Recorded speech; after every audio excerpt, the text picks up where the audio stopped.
할렐루야. 예. 시편 103편을 같이 받았죠. 1절부터 5절 말씀을 본문으로 같이 받았는데, 고난 중에 감사하는 신앙, 이와 같은 제목으로 하나님의 말씀 전가하도록 하겠습니다.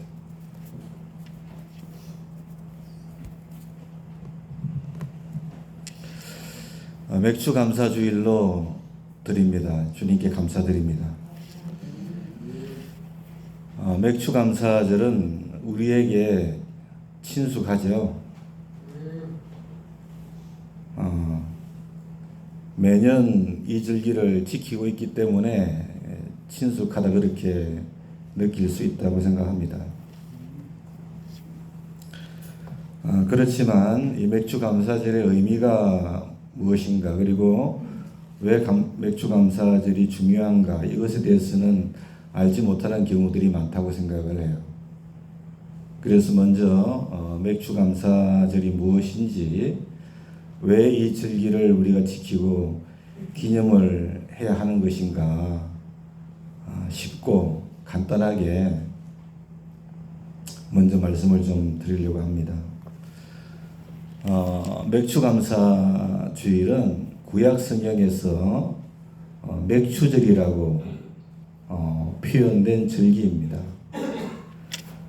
맥주절은 6월절이 끝나고 7주 뒤에 50일째 되는 날이에요.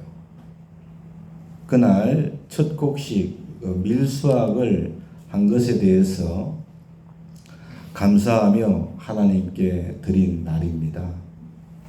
근데 이 맥주절을 77절이라고도 불러요. 그렇게 부르는 것은 6월절이 지나고 7주가 되는 때에 지켰기 때문에 그래요.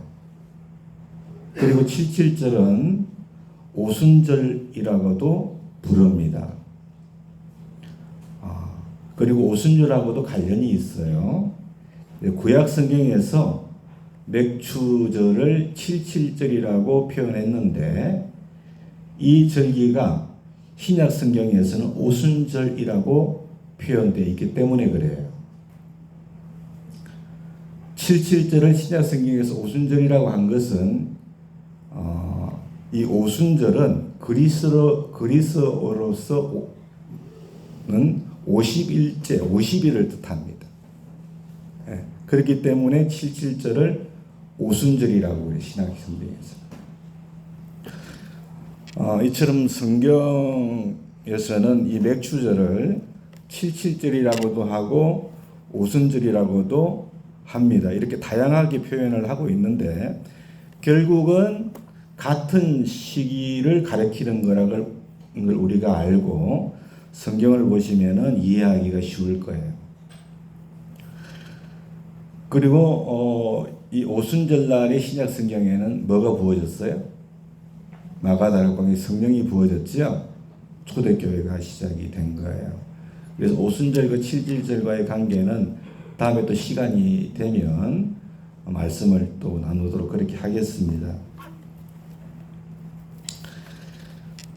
맥주 감사절은요, 구약의 3대 절기 중에 하나예요. 아비벌이 있습니다. 아비벌은 6월절을 말해요. 그리고 또 하나가 뭐냐면은 수장절이 있어요. 초막절이라고 부르지요. 이렇게 6월절, 수장절과 함께 맥주절은 구약의 3대 절기 중에 하나입니다. 출애굽기 23장 14절부터 17절에 보면 이 세 가지 절기에 관한 법이 나와요. 너는 매년 3번 내게 절기를 지킬지니라 그랬어요. 너는 무교병의 절기를 지키라. 내가 내게 명령한 대로 아비벌에 정한 때에 이래 동안 무교병을 먹을지니 이는 그 달에 내가 애굽에서 나왔음이라. 빈손으로 내 앞에 나오지 말지니라. 그 다음에 맥주절을 지키라. 이는 내가 수고하여 밭에 뿌린 것의 첫 열매를 거둠이라. 수장절을 지키라. 이는 내가 수고하여 이룬 것을 연말의 밭에서부터 거두어 저장함이니라. 내 모든 남자는 매년 3번씩 주 여호와께 보일지니라. 그래서 구약 성경 출애굽기에 이 구약 3대 절기가 나와 있어요. 근데 처음에 나오는 게 어떤 절기예요? 아빕월이 나와요. 이 아빕이라고 하는 것은요, 히브리 말로 봄을 의미합니다. 그러니까 아비월은 봄의 달을 말하는 거예요. 봄의 달.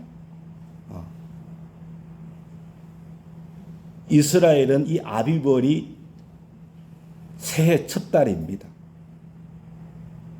올해 같은 경우에는 이스라엘의 아비월은 우리나라 달력으로는 3월 23일이었어요. 아비월입니다.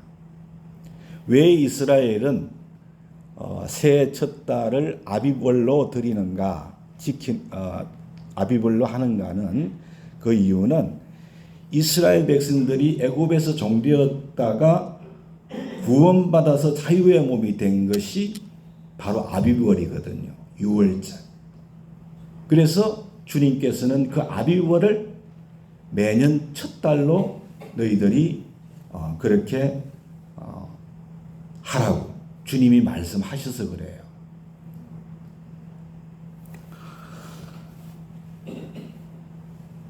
수장절이 나오는데, 수장절은 다른 말로 하면 이 초막절입니다. 초막절은 이 장막을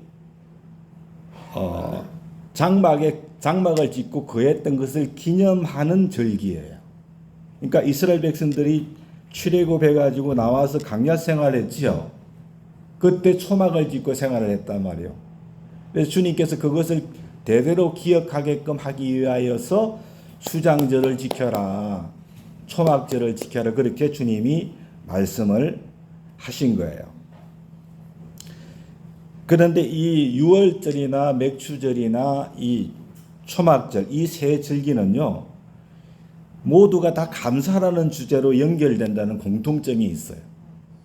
다 감사의 절기예요. 유월절도 감사의 절기고, 맥추절도 감사 절기고, 수장절도 초막절도 감사의 절기예요.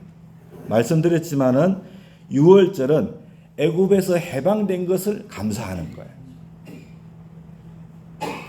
맥추절은 첫 보리 수확을 하고 하나님 앞에 감사드리는 거예요.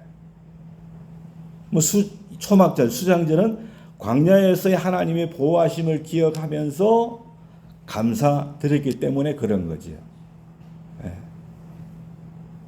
그리고 이것이 오늘날에 있어서는 유월절은 부활주일로 우리가 지킵니다. 유월절은 부활주일로 지키고, 맥추절은 맥주감사주일로 지키는 것이고, 초막절은 추수감사주일로 우리가 지키고 있지요. 근데 성경에서는 미래 추수를 가리키는 시기가 맥추절이에요. 근데 우리나라에서는 맥주감사절은 보리 수확을, 그리고 추수감사절은 쌀을 수확하는 것으로 인하여 하나님께 감사드리는 시기로 그렇게 여겨져 왔지요. 이유는 우리나라가 우리 과거에 우리 사회가 농경 문화에 기반을 했기 때문에 그런 거예요. 그러나 오늘날에는 이런 의미가 많이 퇴색이 되었어요. 이게 무슨 말이냐면은 이제는 보리 수확을 해서 그 보리 수확을 하게 하신 것에 감사한다는 그 의미보다는 1월부터 6월 동안, 그죠? 하나님이 우리를 보호해 주신 그 은혜에 우리가 감사하는 거예요. 그 은혜에 감사하고, 또한 앞으로 6개월이 남았잖아요. 그 남은 6개월 감사의 마음으로 시작하는 절기로 지금 이 시대에는 우리가 여기고 있다라고 하는 거예요. 그래서 여러분, 이 맥주감사절은 단순히 어떤 고대의 축제나 구약시대의 전통적인 행사를 기념하는 것 이상의 의미가 있다는 것을 우리가 알아야 돼요. 이 무슨 말이냐면은 우리가 이 맥주감사주의를 통해 가지고 하나님의 은혜를 잊지 않는 거예요. 지난 1월부터 6월 동안 하나님이 우리에게 베푸신 은혜를 우리가 잊지 않는 거예요. 잊지 아니하고 하나님 앞에 감사드리는 거예요. 그러니까 이게 무슨 말이에요? 감사의 중요성을 깨닫게 하는 절기란 말이에요. 하나님 앞에. 그리고 감사를 우리의 생활의 일부로 만들어야 된다는 거. 감사가 우리의 신앙생활의 일부라고 했는데 우리 신앙생활이어야 됨을 하나님이 이 감사 절기를 통해서 상기시켜주는 그런 중요한 절기이기 때문에 우리가 반드시 이게 뭐 구약의 어떤 단순한 고대의 축제나 구약 시대의 전통적인 행사로의 어떤 행사를 기념하는 이상의 개념으로 우리가 생각을 해야 된다는 거예요. 그래서 우리는 7월이 되면은 지난 6개월 동안의 하나님의 은혜와 축복에 감사하고 남은 6개월, 새롭게 이제 남은 6개월 시작되는 이 6개월 이 절기 이 6개월을 감사로 시작하는 그런 개념으로 맥주 감사절을 우리가 기념할 수 있기를 원합니다. 이런 측면에서 지난 한 주간 맥주 감사주의를 우리 성도님들이 다 준비를 하셨을 거라고 생각해요. 올 상반기에 베풀어 주신 하나님의 그 은혜를 기억하면서 감사의 제목을 한 번씩들 다 떠올려 보셨을 거라고 생각합니다. 왜? 담임 목사님이 단톡방에다가 이번 주 맥주 감사주일이니 잘 준비하십시다 그렇게 올렸기 때문에 제 기대가 너무 큽니까? 다 그렇게 준비하셨죠? 올 상반기 하나님께서 나에게 얼마나 큰 은혜를 베풀어 주셨는가 은혜를 기억하면서 감사의 조건들 제목들을 한 번씩 떠올려 보셨을 거라고 생각해요. 그래서 이 시간 우리 모두가 감사함으로 이 절기를 하나님께 올려드릴 때 더 큰 축복으로 갚아주실 하나님을 기대하면서 나아가는 저와 여러분 되기를 예수님의 이름으로 축원합니다. 본문은 여러분 다윗이요 자기 영혼에게 명령한 내용이에요. 자기 영혼에게 명령을 했어요. 어떤 명령을 합니까? 자기의 모든 죄를 사하시고 모든 병을 고치시고 생명을 파멸해서 속량하시고 인자와 긍휼의 간을 씌우시고 좋은 것으로 소원을 만족해 하셔서 청춘을 독수리같이 새롭게 하신 하나님의 은혜를 잊어버리지 말아라. 그 하나님의 은혜를 잊어버리지 말고 그 하나님의 이름에 영광을 돌려드려라. 내 영혼아. 이 말씀이에요. 사랑하는 여러분, 참 우리가요 하나님 앞에서 얼마만큼 감사의 생활을 하고 있는가. 하나님께 받은 은혜는 너무나 크고 놀라운데 저는 다윗이 이렇게 자기 영혼에게 명령한 이유가요 이 감사가 결코 쉽지 않았다는 그런 측면도 저는 있을 거라고 생각해요. 그렇지 않습니까? 그 하나님의 은혜가 얼마나 크고 놀라운데 그거 잊어버리지 말고 내 영혼아 잊어버리지 말고 그 하나님의 은혜를 주신 그 주님의 이름을 송축하라. 그 하나님의 이름에 영광을 돌려드려라. 감사드려라. 내 영혼아. 그렇게 자기 영혼에게 명령하고 있는 거예요. 오늘 본문의 말씀인 거예요. 그러므로 오늘 이 본문을 통하여 하나님께서 우리에게 말씀하시고자 하는 것이 과연 무엇일까요? 우리에게 주시는 메시지도 똑같다고 저는 생각합니다.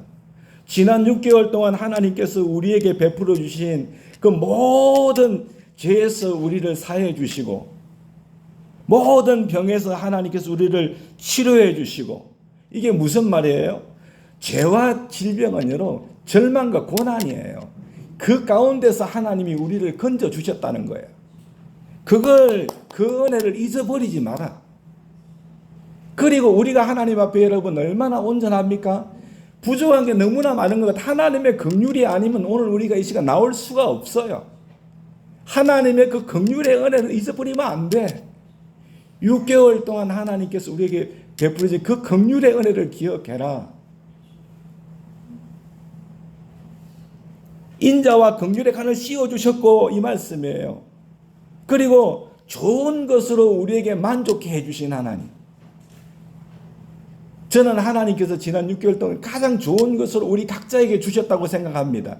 우리 개인이 생각할 때는 좀 부족한 것 같고요. 하나님 이해가 안 되는 부분이 있을 수 있으나 하나님께서는 가장 좋은 것으로 우리에게 주셨다고 믿습니다. 예? 우리의 소원을 만족해 하셔서 청춘을 독수리같이 새롭게 하신 은혜, 그거 잊어버리면 안 된다. 그거 하나님 앞에 너희들 감사해야 돼. 주님의 이름에 영광을 돌려드려라. 이 메시지를 동일하게 우리에게 주신다고 저는 믿습니다. 그리고 남은 6개월도 이와 같은 하나님의 은혜를 기대해야 돼. 기대하면서 하나님께 감사드려라. 이 주님의 마음을 오늘 주님께서 우리에게 주시기를 원하신다고 저는 믿습니다. 사랑하는 여러분, 그리고 항상 기뻐하라, 쉬지 말고 기도하라, 범사에 감사하라. 주님이 그렇게 우리에게 말씀을 주셨잖아요. 저는 그것이 우리 인생의 법칙 3가지라고 생각해요. 우리가 인생을 살아가는 데 있어서 법칙 3가지. 항상 기뻐하라, 쉬지 말고 기도하라, 범사에 감사하라. 왜 그렇게 생각하는지 아십니까? 이것이 우리를 향하신 하나님의 뜻이기 때문에 그래요. 이것이 우리의 인생의 삶의, 신앙의 삶의 법칙이 되어야 될 줄로 믿습니다. 근데 여러분, 우리가 하나님이 주신 은혜를 잊지 아니하고 감사하고 범사에 감사하며 살아갈 수 있는 것은요, 우리의 모든 삶에서 하나님을 우리가 인정하기 때문에 그런 거예요. 우리가 모든 삶에서 하나님을 인정하니까 하나님께서 주신 은혜를 잊지 아니하고 감사할 수 있는 것이고, 우리가 범사에 하나님께 감사할 수 있는 줄로 믿습니다. 왜냐하면요, 지금 어렵고 힘들어도 하나님의 사랑을 믿고 하나님의 도우신 은혜를 믿을 때 이러한 인생을 우리가 살아갈 수 있기 때문에 그런 거예요. 이게 뭐야? 하나님을 내가 인정하는 거예요. 이런 측면에서 저는 본문과 이 3가지 인생의 법칙을 통해서 하나님께서 오늘 우리에게 주시는 명령이 있다고 생각합니다. 이 명령이 뭐냐? 바로 오늘 제목으로 드린 거예요. 고난 중에도 감사하라. 고난 중에도 감사하라. 이것을 주님께서 우리에게 여러분 명령하신다고 저는 믿습니다. 저는 사랑하는 여러분, 감사 생활에서 중에서도 고난 중에 감사야말로 감사의 꽃이라고 생각해요. 왜냐하면 여러분, 평안할 때는 누구나 쉽게 감사할 수 있어요. 그렇지 않습니까? 제가 봤을 때는 솔직하게 평안할 때도 감사 잘 안 합니다. 근데 평안할 때는 감사하기 쉽지요. 근데 여러분, 고난 중에는요, 불평하기가 더 쉬워요. 정말이에요. 여러분, 하루를 생활하면서 감사합니다만 몇 번 합니까? 아니면 아우 짜증나, 아우 신경질나, 힘들어, 이런 말을 많이 합니까? 제가 봤을 때는 1대 9 정도 아닐까요? 아니, 목사님 얘기하시는 거 아닙니까? 그렇게 얘기하면 나 할 말이 없는데, 여러분, 고난 중에 감사가 힘들어요. 불평하기가 쉬워요. 이스라엘 백성들 보세요. 고난 당하면 뻑 하면 불평하잖아요. 했었지 않습니까? 그래서 여러분, 감사 중에 최고의 감사의 꽃은 뭐라고요? 고난 중에 감사하는 거예요. 할렐루야. 범사에 감사하라, 이 말이 무슨 말이에요? 고난 중에 감사하라는 거예요. 고난 중에. 할렐루야. 오늘 시편 103편 1절로 5절 이 말씀도 자세히 보면 고난 중에 감사하라는 거예요. 고난 중에. 여러분, 철학이라고 하는 학문이 있어요. 철학이라고 하는 학문은 뭘 연구합니까? 우리가 인생에 있어서 무엇이 가장 가치가 있는가? 좀 쉽게 말하면 그거 연구하는 학문 아닙니까? 이게 철학이에요. 그런데 여러분, 철학자 중에 플라톤이라고 하는 아주 유명한 철학자가 있어요. 이분이 세 가지 감사를 했어요. 뭘 감사한 줄 아세요? 동물이 아닌 사람으로 태어난 걸 감사했어요. 두 번째는요, 유럽 사람으로 태어난 걸 감사했더라고요. 유럽 사람으로 태어난 걸 감사했고, 세 번째는 여자가 아닌 남자로 태어난 걸 감사했더라고요. 아니, 철학을 연구하는 학자가 감사의 조건을 보니까 세 가지인데 그걸 감사했더라고요.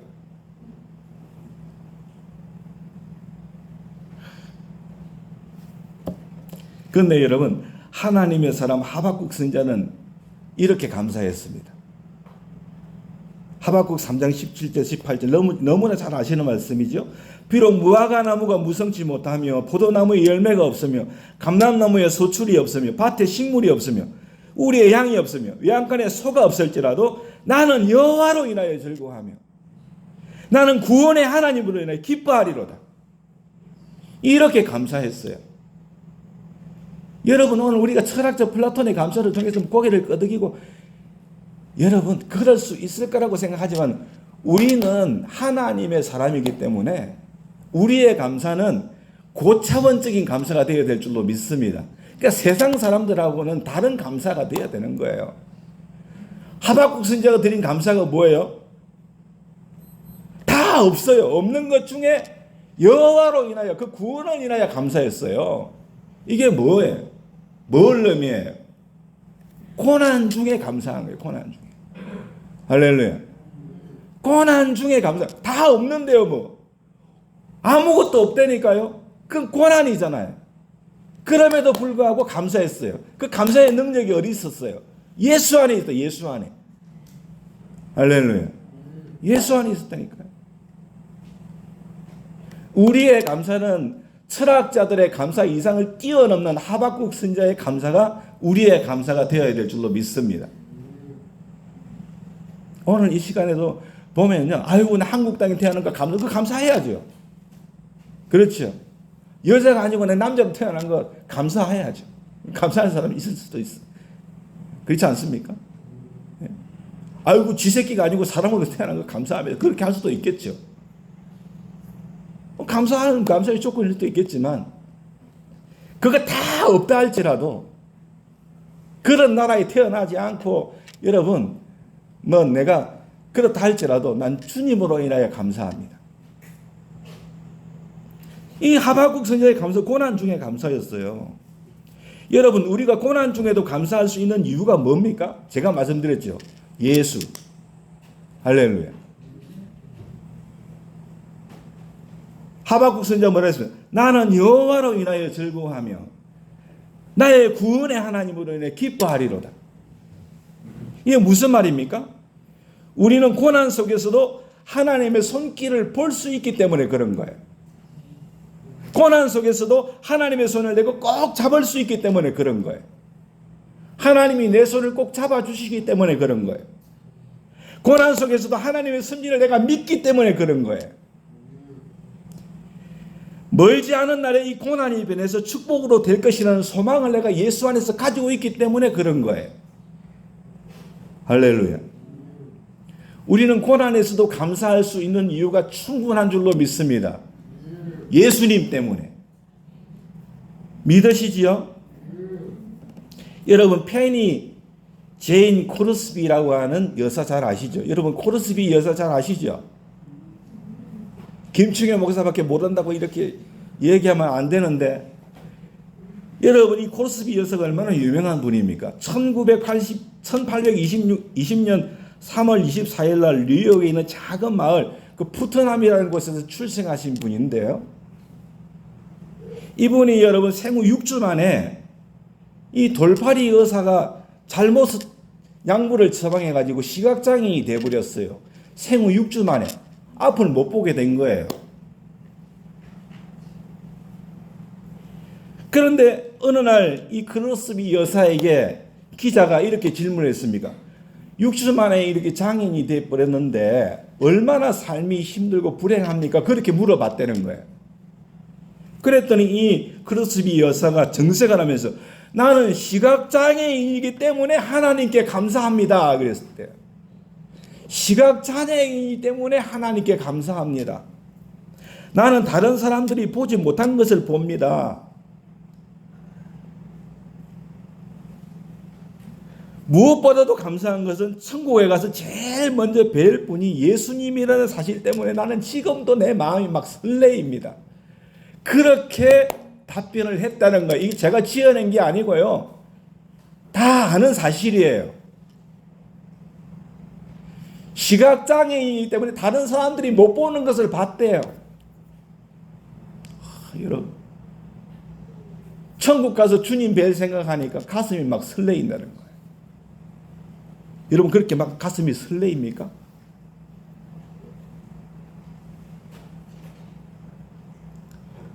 사랑하는 여러분, 크로스비 여사를 우리가 잘 알잖아요. 그런데 왜 아무도 안다고 고개를 끄덕이지 않으세요? 잘 몰라서 그럽니까? 잘 아는데도 그렇게 끄덕이지 않으신 거 맞죠? 오늘 이 크로스비 여사가 지으신 찬송이요 1000곡 이상 되는데요. 우리가 쓰고 있는 이 찬송가에만 하더라도 22곡이 들어있습니다. 그분이 쓰신 찬송이. 우리가 제목만 들어도 너무나 잘 알아요. 제가 24곡 다 읊어드리지는 못하고요. 찬송으로 보답할 수 없는 그 사랑. 찬양하라 복되신 구세주 예수. 예수 나를 위하여 너희 죄 흉악하나. 오 놀라운 구세주 예수 내수. 구세주 예수 내주. 나의 생명 되신 주. 나의 영원하신 기여. 십자가로 가까이. 이 모든 곡을 다 이 크로스비 여사가 지은 거 아닙니까? 우리가 늘 즐겨 부르는 찬송 아닙니까? 이 시각장애인이었음에도 불구하고요. 이분이 하나님을 만나고 구원을 받고 늘 그 주님의 품 안에서 이 주님의 임재하심 가운데 생활을 하시면서 이렇게 주옥 같은 찬송을 많이 지은 거예요. 그러니까 이분의 이 간증이 여러분 거짓된 간증이겠습니까? 나는 시각장애인이기 때문에 도리어 하나님께 감사합니다. 눈 멀쩡하게 뜨고 있는 사람들이 보지 못한 이 하나님의 영안이 열려가지고요. 주님의 그 은혜를 그 시로서 다 기록한 거 아닙니까? 우리가 그 찬송을 부르면서 얼마나 은혜 받고 있습니까?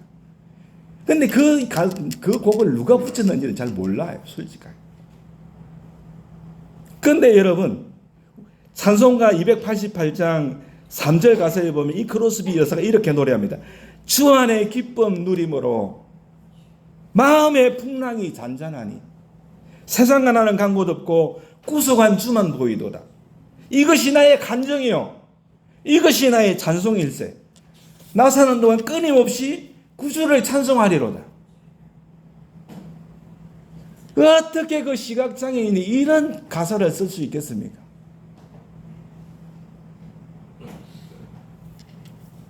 고난 중에서도 감사의 삶을 살았는 줄로 믿습니다.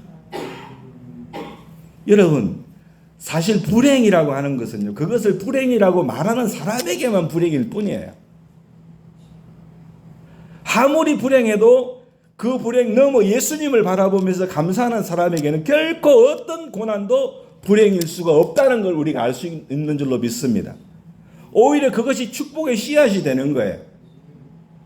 반대로 아무리 좋은 환경과 조건 안에서도 자신이 불행하다고 생각을 하면은, 그래서 감사를 잃어버리면은 그 사람처럼 불행한 사람이 없는 거예요.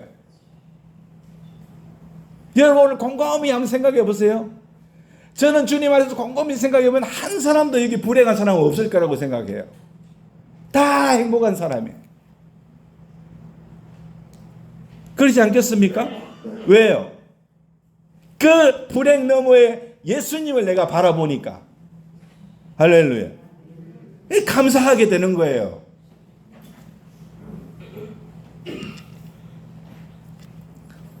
사랑하는 여러분, 우리가 반드시 믿어야 할 게 있어요.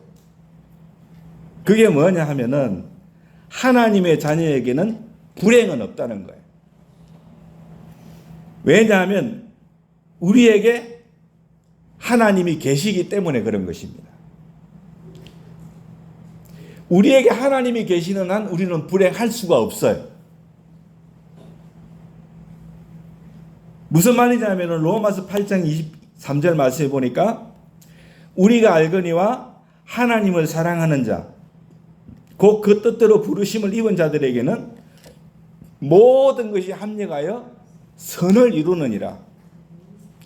그러니까 우리가 결코 불행할 수 없는 이유는 주님이 우리와 함께 계시기 때문에 그런 거예요.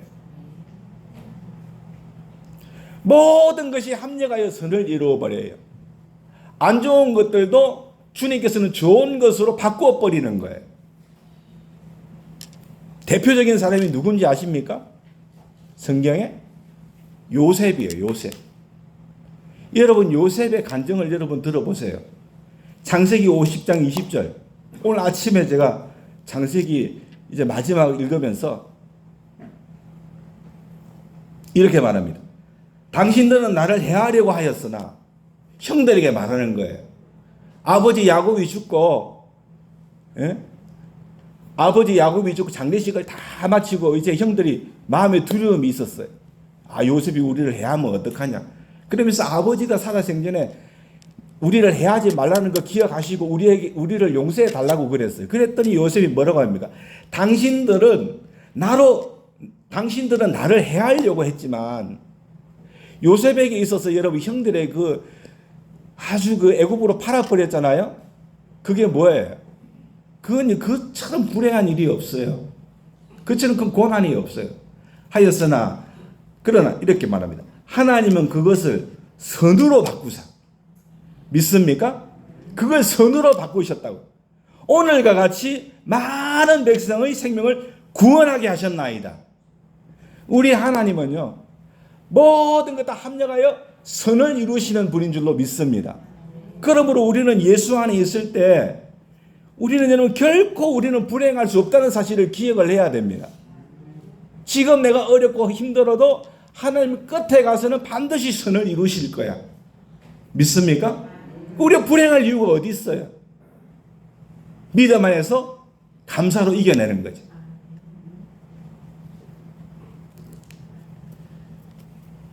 사랑하는 여러분, 저는 성도들에게는 세 가지 축복이 있다고 믿습니다. 그것은 뭐냐면은 성도들은 결코 요업처럼 안 망한다. 그리고 성도들은 결코 다윗처럼 실패하지 않는다. 그리고 사도 바울이나 고넬료처럼 성도들의 기도는 하나님이 반드시 들으신다. 할렐루야. 사랑하는 여러분, 고난 속에서 감사하라. 고난 중에도 감사하라. 이 말씀의 의미는요, 제가 두 가지로 사실은 드렸어요. 먼저는 뭐냐면요, 이 고난 중에 감사라고 하는 것은 이 감사가 고난을 승리로 이끄는 능력이기 때문에 그런 거예요. 감사가 고난을 승리로 이끄는 힘이 되기 때문에 그런 거예요. 고난 속에서도 감사하십시오. 그것이 고난을 승리로 이끄는 힘과 능력이 되는 것입니다. 여러분 바울과 실라 잘 아시죠? 빌립보 감옥에 갇혔잖아요. 옥문이 굳게 닫혔잖아요. 무엇으로 열었습니까? 기도와 찬송으로, 기도와 감사로 열었잖아요. 기도와 감사로 고난 쪽에 나아갔을 때 여러분, 그 굳게 닫혀 있던 옥문을 누가 열었습니까? 그들이 열었습니까? 하나님이 열어주셨습니까? 하나님이 열어주셨잖아요. 뭘 의미합니까? 우리도 고난 중에 감사하고 찬송하면 하나님이 그 고난 중에서 문제를 풀어주시고 해결해 주시는 역사를 경험할 수 있다는 거. 그걸 우리에게 말씀해 주시는 거 아닙니까? 저는 그렇게 믿습니다. 분명 고난 속에서 감사하면 예수 안에서 좋은 일이 생긴다. 공산국가에서 신앙생활을 하던 어떤 목사님 간증을 제가 읽은 적이 있습니다. 공산당원들에서 끌려가서 고문을 당하셨대요. 근데 그 목사님이 고문을 당하는데 하나님 앞에 감사를 드렸다는 거죠. 연말해서 그냥 감사가 나왔다는 거예요. 공헌을 하는데 감사가 나오니까 이 공산당원들이 이 어떻게 된 건가? 그래서 여러분 그 우두머리가 물었답니다. 뭐 때문에 감사하냐? 그랬더니 예수 이름으로 매를 맞고 핍박을 받으면 하늘에서 상급이 있으니까 내가 감사할 수밖에 없다는 거예요. 감옥에 가두어라 그랬대요. 그랬더니 여러분 이제는 내가 감옥 안에서 하나님 말씀을 읽고 하나님께 기도할 수 있으니까 더 하나님께 감사하다 그랬다는 거예요. 그랬더니 이제는 죽여버리라 그랬대. 순교당하는 거예요. 그랬더니 그 목사님께서 더 하나님께 감사를 드리더니 당황합니다. 영광을 돌려드리고 하나님께 감사드릴 때입니다. 물어보니까 왜 이제 죽을 판인데 감사할 수 있냐 그랬더니 순교는 더욱 하나님 앞에 큰 영광이고 상급이 있는 것이니 내가 어떻게 하나님 앞에 감사하지 않을 수 있겠냐. 여러분 이것이 제가 그 목사님이 어느 공산국가에서 이 목사님의 이름은 나와 있지 않는 설교 간증문이었지만은 저는 그 간증문을 읽었을 때요. 이것이 진짜 오리지널 성도의 오리지널 목회자의 모습이 아닐까? 그걸 여기서 말해주고 있는 거 아닐까? 그걸 말하고 싶은 것이 아닐까? 이런 느낌과 감동을 받았어요. 뭐 있어서 감사합니까? 매 맞는데 감사하잖아요. 옥에 갇혔는데 감사하고 이제 막 죽을 판인데 감사하잖아요. 우리가 정말로 예수를 나의 구주 삼았다면요. 나의 진정한 본향의 하나님의 나라인 것을 믿는다면요. 그렇지 않습니까? 우리가 그렇게 감사하지 않을 이유가 어디 있어요? 진정한 그것이 우리의 감사가 되어야 되고 우리의 찬양이 되어야 그게 맞는 거 아닙니까, 여러분? 저는 그런 감동을 받았어요. 성경은 우리에게 가르쳐 줍니다. 시편 50편 23절에 감사로 제사를 드리는 자가 나를 영화롭게 하나니. 감사가 하나님을 영화롭게 한대. 그 행위를 옳게 하는 자에게 내가 하나님의 구원을 보이리라. 하나님 앞에 올바른 행위가 뭡니까? 감사하는 거래요. 그러면 하나님께서 구원의 역사를 보여주시겠다고. 그렇게 말씀을 하신 거예요.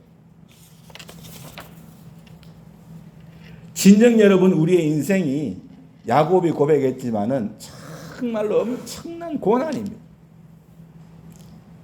그러한 여러분 고난 속에서도 감사는요 하나님의 마음을 움직일 수 있다는 것을 시편 50편 23절 말씀이 우리에게 말씀해 주고 있는 줄로 믿습니다. 고난 속에서 감사하는 자는 반드시 하나님의 구원의 역사를 누리게 되리라. 여러분 믿으십니까? 또 여러분 제가 고난 속에서 감사하라 이 말의 의미는 뭔지 아십니까? 고난이 오면 감사의 삶을 통하여 그 고난의 충격을 죽여라 이런 것이에요. 사랑하는 여러분, 맨 먼저 자동차 타이어가 이게 개발이 되었을 때는요, 어떻게 하면 이 타이어가 받을 충격을 극복할 수 있는 타이어를 만들까? 그렇게 해서 연구를 했다는 거예요. 강한 타이어, 충격에도 상하지 않는 그런 타이어를 만들어 실패했다는 거예요. 오히려 충격을 흡수하도록 설계함으로써 가장 강하고 질긴 타이어를 만들 수 있었다. 고난을 흡수할 수 있는 게 뭐라고요? 감사예요. 고난의 충격을 줄여줄 수 있는 게 뭐라고요? 감사라고요. 여러분 고난 중에 감사해 보세요. 그 고난의 충격이 줄어들 수밖에 없는 거예요. 믿으십니까? 저는 요업의 감사가 생각이 났어요. 요업이 얼마나 고난이 컸습니까? 여러분 그 고난을 여러분 입장 바꿔서 참 생각해. 저 같으면요 그냥 뭐 삶을 포기했을 것 같아요. 그렇지 않습니까? 뭐 삶의 희망이 뭐가 있습니까? 하나님이 뭐 이건 장난하시는 것도 아니고 말이죠. 근데 욥이 뭐라고 했습니까? 그 고난의 그 충격을 감사로 죽여버렸잖아요. 주신 이도 하나님이시고 가져가신 이도 하나님이시다. 할렐루야. 그러면서 하나님 앞에 감사를 드렸단 말이에요. 그래서 여러분 고난 속에서 감사할 수 있기를 소원합니다. 우리가 이제 7월을 맞았는데 앞으로 남은 6개월도요 만만치 않을 거예요, 여러분요. 여러분 지금까지 살아오시면서 인생에 한 번이라도 만만해 본 적이 있습니까? 저는 철이 들고부터 한 번도 만만해 본 적이 없어요. 진짜예요. 그래서 지난 6개월 살아온 거 정말 하나님의 은혜 정말 너무나 감사해요. 오늘 제가 감사한 거 봉투에다가요 한 석 줄 썼을 거예요. 너무너무 감사한 거예요. 그것도 뭐 퉁 쳐가지고 석 줄인데요. 뭐 자세히 쓰면은 페이퍼로 몇 장 나올 수도 있을 건데요. 남은 앞으로 6개월 여러분, 사랑하는 여러분, 만만하지 않을 겁니다. 여러분, 정말로 이 고난 가운데서 하나님 앞에 우리가 영화롭게 감사로 나아갈 수 있게 원하고 그 안에서 구원의 역사를 볼 수 있기를 원합니다. 하나님은 분명히 그렇게 역사해 주실 줄로 믿습니다. 그리고 여러분 감사하면요 그 고난의 충격이 훨씬 덜합니다. 할렐루야. 하나님 마음에 평안을 주시는 거예요. 위로해 주시는 거예요. 새 힘을 주시는 거예요. 또 고난 가운데서도 찬양할 수 있어요. 그런데 여러분 오늘 제가 끝으로 말씀드리고 싶은 것은 고난 속에서 감사하려면 우리가 반드시 해야 될 게 있다는 거예요. 그게 뭐냐면 기도예요. 뭐 하라고요? 기도예요. 야고보서 5장 13절 너희 중에 고난 당하는 자가 있느냐? 저는 기도할 것이요. 고난 가운데 기도해야 됩니다. 기도하는 사람은 더욱 감사할 것이 많이 생깁니다. 사실이 그런 거예요. 신앙생활 게을리하는 사람은 감사할 수 없어요. 왜냐하면 감사할 게 없는데 뭐. 신앙생활 게을리하는데 감사할 게 뭐가 있어요? 그리고 기도하는 사람도 감사할 수가 없어요. 왜냐하면 감사할 힘이 없는데요. 기도 안 하면 감사할 힘이 어디서 나와요? 늘 불평불만하는 사람은 기도 안 해서 그런 겁니다. 기도 안 해서 나오는 게 늘 불평불만인 거예요. 기도해 보세요. 한번 해보시라니까요. 고난 중에 기도해 보세요. 감사할 수 있는 힘이 생기는 거예요. 고난 중에도 열심히 신앙생활하고 기도생활하는 사람은 하나님의 손길의 역사를 보고 경험할 수 있기 때문에 그런 줄로 믿습니다. 그러니까 감사가 나오고 감사의 힘도 생기는 거예요. 예?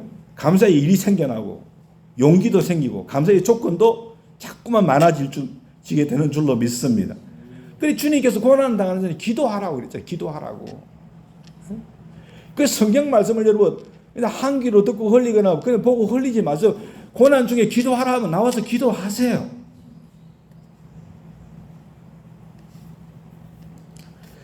성경에 이런 말씀이 있습니다. 레위기 25장 42절에 그들은 내가 애굽 땅에서 인도하여 낸 바 나의 품꾼인즉 이스라엘 백성들을 향하여 말합니다.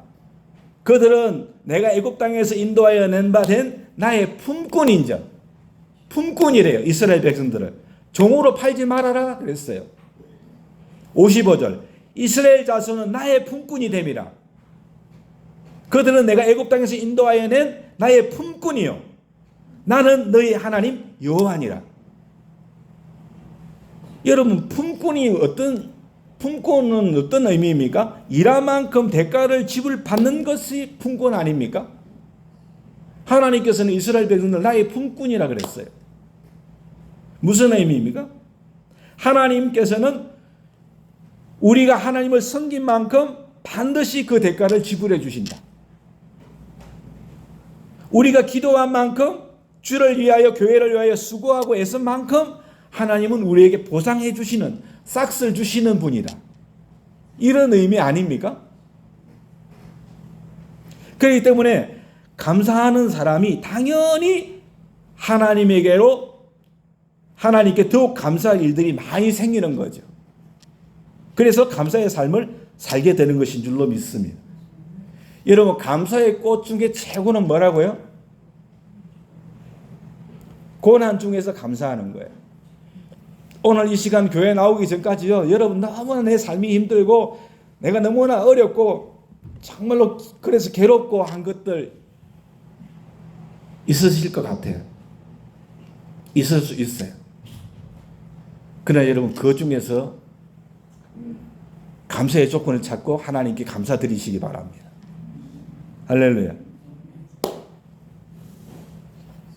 감사의 꽃은 최고의 꽃은 고난 중에서 감사하는 거예요. 이거 잊지 마세요. 불평과 원망은 우리를 죽이지만 감사와 기도는 우리를 살립니다. 염려와 걱정은 마귀의 가라지예요. 감사와 기도는 하나님의 축복의 씨앗인 줄로 믿습니다. 어렵고 힘들 때 눈을 들어서 주님을 바라보십시다. 저와 같이 주님을 바라보십시다. 그리고 예수님의 사랑의 손길을 의지하면서 하나님께 감사 찬송 드릴 수 있기를 원합니다. 그리고 예수님께 모든 걸 맡기고 같이 기도하십시다. 그리고 날마다 우리의 삶이 어떠하든지 감사로 하나님의 축복의 씨앗을 기대할 수 있는 우리가 교회가 다 될 수 있기를 예수님의 이름으로 축원합니다.